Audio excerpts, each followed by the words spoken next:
नमस्कार, बहुत स्वागत है आपका। न्यूज 18 देख रहे हैं आप और मैं हूं आपके साथ अंशिका पाठक। कांग्रेस नेता राहुल गांधी ने प्रधानमंत्री नरेंद्र मोदी पर विवादित बयान दिया है।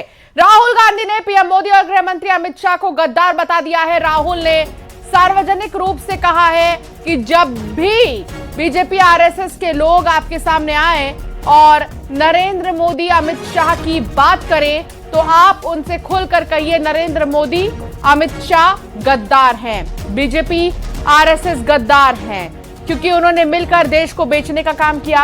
राहुल गांधी का यह बयान देश भर में तूफान खड़ा कर रहा है। बीजेपी ने इसे बेहद निंदनीय बताया और झूठा देशद्रोही बयान बताया।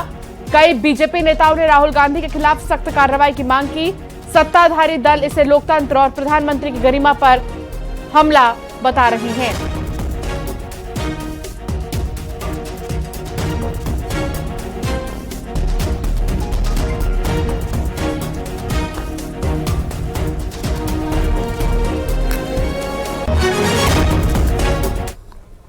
जब ये आरएसएस के कार्यकर्ता आपके सामने आएंगे, नरेंद्र मोदी की बात करेंगे, अमित शाह की बात करेंगे, उनसे आप सामने उनको कहो कि आपका प्रधानमंत्री गद्दार है, आपका होम मिनिस्टर गद्दार है, आपका संगठन गद्दार है, आपने हिंदुस्तान को बेचने का काम किया है। तो राहुल गांधी के बयान पर बीजेपी का पलटवार आया है। राहुल गांधी ने देश के लोगों का अपमान किया है। बीजेपी कह रही है कि पाकिस्तान की भाषा बोलते हैं राहुल गांधी। तो बीजेपी ने भी अब राहुल गांधी के इस बयान को लेकर जो है पलटवार किया और कहा कि पाकिस्तान और राहुल गांधी की भाषा एक।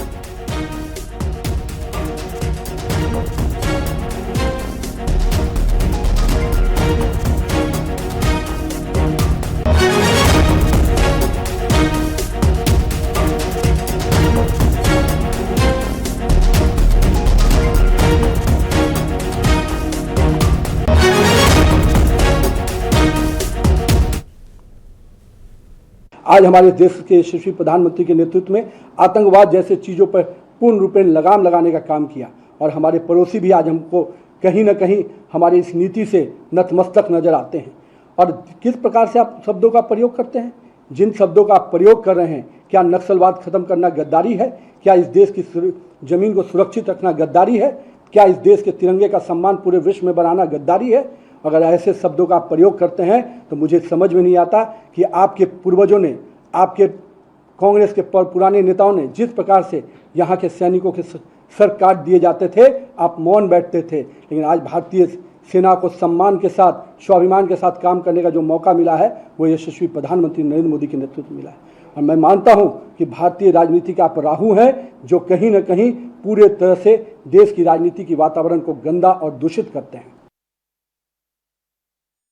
तो इस प्रकार का स्वर कि दल हित नहीं देश हित देखिए, और दूसरी तरफ राहुल गांधी जो बीजेपी और मोदी विरोध में, देश विरोध में उतरते हैं, बोलते हैं I will fight Indian state, Indian economy is dead, operation Sindoor पे सवाल खड़े करते हैं, एआई समिट को नंगे होकर डिसरप्ट करते हैं और भारत की विदेश नीति पर राजनीति करते हैं और झूठ फैलाते हैं पैनिक क्रिएट करने के लिए, केवल और केवल अपना एक पॉलिटिकल एजेंडा सेट करने के लिए। पर उसको करारा तमाचा मिला है। मिस्टर मोदी को कॉम्प्रोमाइज बोलते हैं राहुल गांधी। एक्चुअली कॉम्प्रोमाइज तो उनका परिवार था। 26/11 के बाद क्या कार्रवाई की पाकिस्तान पे?